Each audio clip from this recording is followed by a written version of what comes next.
গুলো করেছি সেই ভুলগুলোর জন্য এখন পস্তাতে হচ্ছে। আমার বিয়ের পর থেকে আমি আমার স্বামীকে তেমন একটা পছন্দ করতাম না। আমার স্বামীর কোনো কথাই প্রায়োরিটি দিতাম না। সব সময় আমার বাবার বাড়ির মানুষের কথাই চলতাম।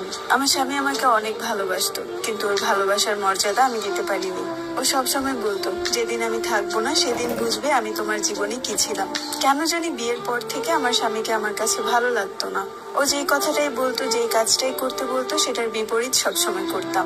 বিয়েটা আমাদের পারিবারিক ভাবেই হয়। আমার বাবার এক বন্ধুর ছেলের সাথে আমার বিয়ে হয়, বাল্যকালের বন্ধু। গ্রামের বাড়িতে থাকেন তিনি, আর আমার বাবা শহরে থাকেন। আমার বাবার ঢাকায় 2টা মুদি দোকান আছে। এমনিতে গ্রামে একটু একটু জায়গা জমি আছে। ওই যে বললাম না, বাবার বাল্যকালের বন্ধু, কিন্তু বাবার সাথে তেমন একটা উঠা বসা ছিল না। গ্রামে যাওয়ার পর হঠাৎ দেখায় বিয়ের কথা ঠিক হলো। বাবাও ভালো ছেলে মনে করে আমাকে বিয়ে দিয়ে দিল, কিন্তু ছেলে থাকতো দুবাই। উনি বাংলাদেশে আসার পর আমরা বাবার বাসার পাশে বাসা নেই। সারা দিনে বেশিরভাগ টাইমে আমি আমার বাবার বাড়িতে থাকতাম। আমার স্বামী যখন রাত্রে ঘরে ফিরতো তখন মার বাসা থেকে খাবার নিয়ে তাকে এনে খাওয়াতাম। আমি তাকে খুব কমই রান্না করে খাইয়েছি। সে আমার কাছে অনেক আবদার করতো আমি যেন তাকে রান্না করে খাওয়াই।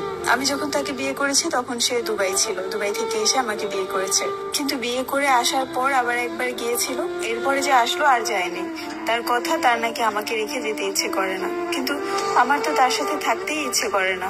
আমার স্বামীকে আমি পছন্দ করতাম না এর মানে এই না যে আমার স্বামী দেখতে সুন্দর ছিল না কিংবা কোনো খুঁত ছিল। সে দেখতে মাশাআল্লাহ অনেক সুন্দর ছিল, উঁচা লম্বা, সব দিক দিয়ে পারফেক্ট ছিল। যেমন লেখাপড়া তেমন সব দিক দিয়েই ভদ্রতা ছিল, কিন্তু কেন জানি আমার কাছেই ভালো লাগতো না। এভাবেই কেটে গেল 2 বছর। ও আমার থেকে অনেক অবহেলা পেয়েছে। হঠাৎ একদিন ফেসবুকে একটা ছেলের সাথে পরিচয় হয়, পরিচয় থেকে বন্ধুত্ব।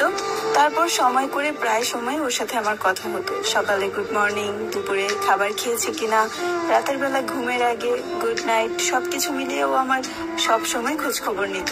হঠাৎ করে দেখলাম ছেলেটার সাথে আমার সম্পর্কটা অন্যদিকে চলে যাচ্ছে। একদিন কথা বলতে না পারলে আমি অস্বস্তি ফিল করতাম। ও প্রথম বলেছিল যে আমরা শুধুই ফ্রেন্ড থাকবো, কিন্তু আস্তে ধীরে ওর কিছু কিছু কথায় আমাকে ওর প্রতি আকৃষ্ট করে।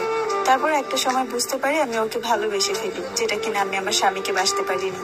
এর মধ্যে আমি আমার স্বামীকে প্রায় সময় বলতাম ও যেন আবার দুবাই চলে যায়, কারণ ও যদি চলে যায় তাহলে আমি এদিক দিয়ে ফ্রি হতে পারবো, আমি ওই ছেলেটার সাথে দেখা করতে পারবো। আর এখানে থাকা অবস্থায় আমি ওই ছেলেটার সাথে দেখা করতে পারছিলাম না, যেটা কিনা আমাদের সম্পর্কে অনেক বড় একটা বাধা সৃষ্টি করছিল। আমি ওকে এতবার বলতাম দেখে বিদেশে চলে যাও। ও আমাকে বলে যে চলো আমরা একটা বাবু নিয়ে নিই, বাবু নেওয়ার পরে আমি বাইরে চলে যাব, তুমি বাবু নিয়ে থাকবে। কিন্তু এই দিক দিয়ে আমি কোনোভাবেই রাজি ছিলাম না, কারণ আমি আমার ভবিষ্যৎ এত তাড়াতাড়ি নষ্ট করতে চাচ্ছিলাম না। একটা সময় ওই ছেলেটার সাথে আমার এরকম সম্পর্ক চলে গেছে যে আমার স্বামী ঘুমের পরও ওর সাথে